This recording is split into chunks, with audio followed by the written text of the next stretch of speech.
Hello. जय मसीह की। हाय सबको, जय मसीह की। अभी रात के 12 बज के गुजर चुके हैं। डेट और दिन बदल गया है। तो मैं कभी कभी जागते रहता हूँ, प्रे करता हूँ, चिंतन मनन करता हूँ अपने भूतकाल के बारे में, वर्तमान काल के बारे में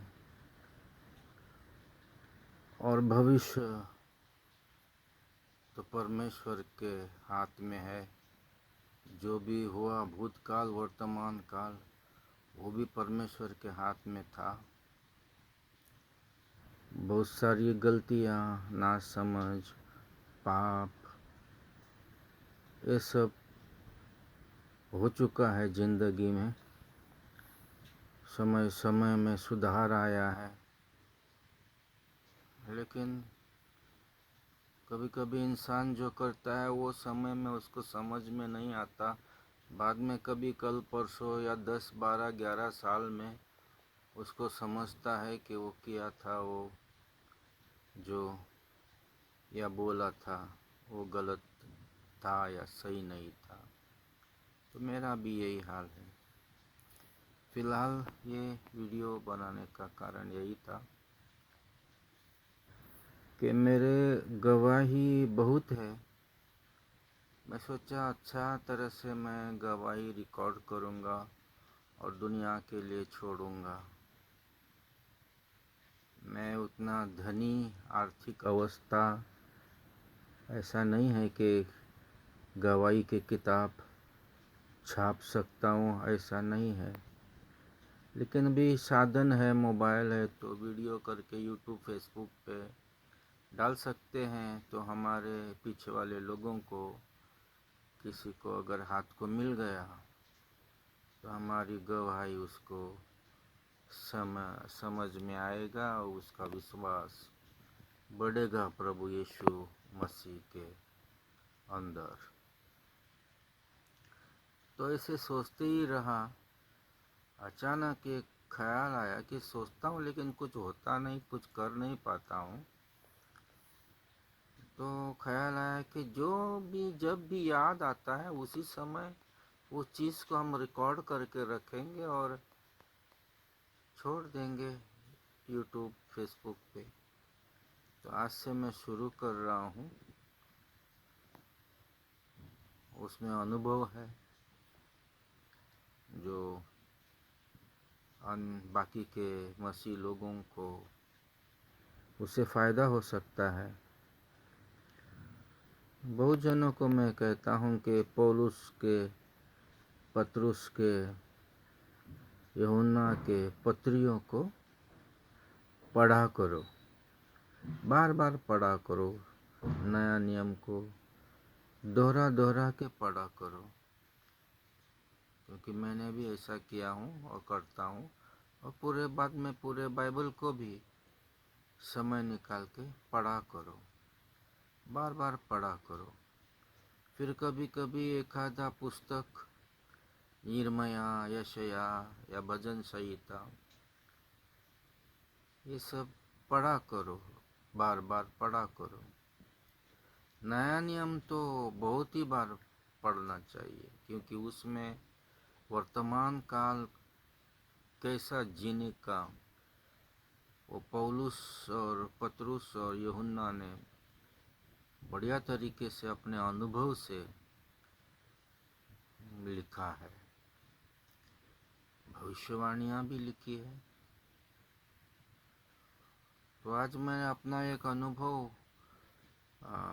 बताना चाहूँगा। वो ये है कि होता है उतना चुप रहने का।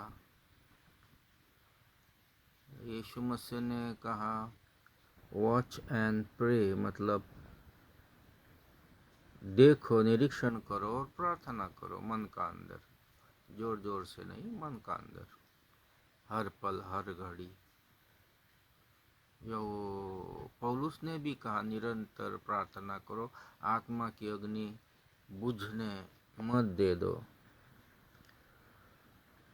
तो जब हम चुप रहते हैं और मन में प्रार्थना करते हैं, सच्ची लगन है हमको, दिल के अंदर आत्माओं के लिए बोझा है प्रभु ने दिया है, और हमको भी अगर तड़प है प्रभु की सेवा का, मैं अपने अनुभव से कह रहा हूँ,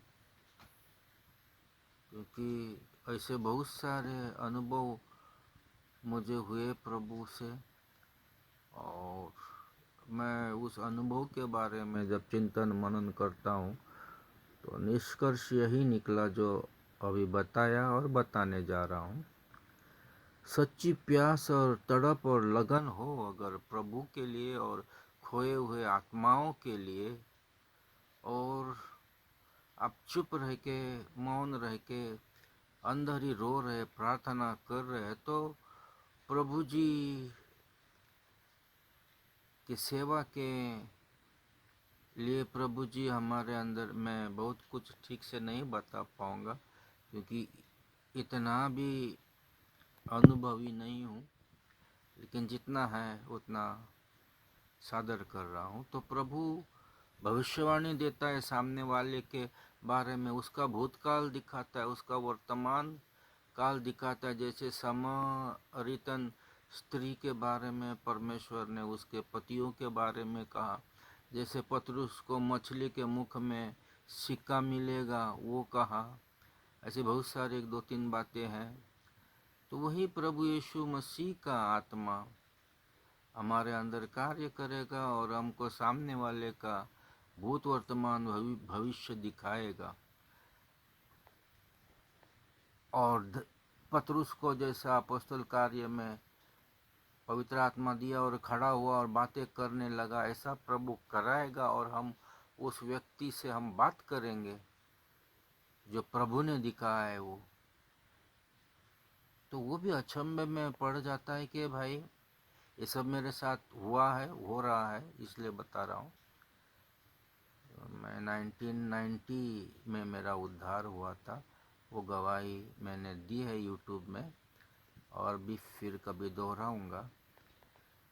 तो प्रभु वर्तमान, भूत, वर्तमान और भविष्य दिखाता है उस व्यक्ति के बारे में जिसके लिए हमको बोझा है, जिसके लिए हम चुप रह के मन में प्रे कर रहे हैं, निरीक्षण करके, देख के, और प्रभु से मांग रहे हैं मौका उसके साथ बात करने को। तो इस प्रकार प्रभु हमको जो है दे देता है दान। और जब हम उससे बात करते, वो लोग अचंभे में पड़ते, अरे भाई इसको कैसे पता चला ये सब, क्योंकि वो कबूल होता है और मानता भी है, क्योंकि वो सच बात रहती है। तो ऐसा मेरे साथ हुआ है और वो होता भी है। और तब फिर उसको अपने बारे में, गवाही के बारे में बताने को मिलता है, यीशु के बारे में, यीशु ने क्या किया बताने को मिलता है, और उसको यीशु प्रभु उद्धारक और बाकी सब जो है स्टेप बाय स्टेप, पायदान दर पायदान उसको कुछ तो हम बता सकते हैं। तो आज का मैसेज इतना ही था कि प्रभु सामने वाले का भूत, वर्तमान, भविष्य दिखाते हैं। ये एक वरदान है, ये बहुत बढ़िया वरदान है, बहुत ही बढ़िया वरदान है। वैसा जीवन भी चलना चाहिए, पवित्र रहना चाहिए। आप अगर पत्रियाँ पढ़ेंगे पौलुस की तो पता चलेगा, यूहन्ना की पत्रियाँ पढ़ेंगे, पीटर की पत्रियाँ पढ़ेंगे तो हमारा जीवन कैसा होना चाहिए ये पता चलेगा। और अगर और सुसमाचार है 4, फिर अपोस्तल कार्य है, ये सब पढ़ेंगे, प्रकाशित वाक्य है, ये सब पढ़ेंगे, बार बार उसमें ही अध्ययन मनन करेंगे, अपना दिमाग नहीं चलाएंगे और पवित्र आत्मा के शरण जाएंगे, परमेश्वर की शरण जाएंगे। सब पढ़िए, मैं जो बोलना चाहता हूँ वो वही मिलेगा आपको। तब प्रभु का दान भी, वरदान भी मिल जाता है, और फिर हमारा जीवन मिनिस्ट्री के लिए इस्तेमाल हो जाता है। हाँ, ब्रेकडाउन आएंगे, टूटना फूटना, गिरना उठना सब आएगा, टीका निंदा आएंगी, विरोध आएगा, लेकिन अगर हम निश्चयी है तो प्रभु मार्ग भी देगा। पढ़िए नवा नियम को, अपॉस्तल कार्य, प्रेरितों के कार्य पढ़िए, अच्छा से सारे पत्र पढ़िएगा। आपका ऐहिक जीवन, मिनिस्ट्री जीवन, सोशल जीवन, सामाजिक जीवन या काम धंधा, नौकरी, बिजनेस, हर जगह में इसका आपको फ़ायदा और लाभ होगा। तो ज़्यादा कुछ नहीं, इतना ही बता सकता हूँ, उतना बताते जाऊँगा। आज से मैंने ये शुरू किया है, अपने अनुभव बताते जाऊँगा धीरे धीरे धीरे धीरे। जय मसीह की। धन्यवाद, शुक्रिया आपका सबका सुनने के लिए, ध्यान देने के लिए। प्रभु आपको आशीष दे, और अच्छा लगे तो आपके प्रियजनों को शेयर करिएगा। अगर सही लगा, अच्छा लगा, आप उत्साहित हो गए हैं, आपको प्रेरणा मिल गई है और कई बातें सच है, तो अपने प्रियजनों को शेयर करिएगा। मेरा यूट्यूब चैनल है नरेंद्र मोराजकर, उसमें छोटा सा एम्बलम है, यीशु मसीह को सूली पे चढ़ाया हुआ, ऐसा छोटा सा एम्बलम है, तो दिखाता हूँ मैं।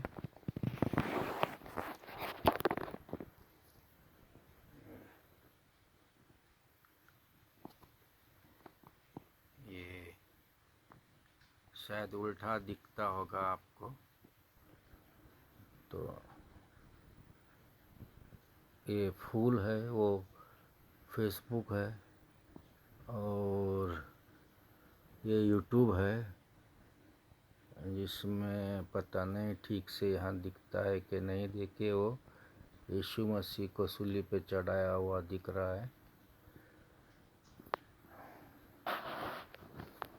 तो आप शेयर कर सकते हैं, अच्छा लगा तो सब्सक्राइब कर सकते हैं, ताकि मेरे जब भी मैं गवाही या अनुभव डालूँगा वो आपको मिल जाएगा। ठीक है, फिर एक बार जय मसीह की।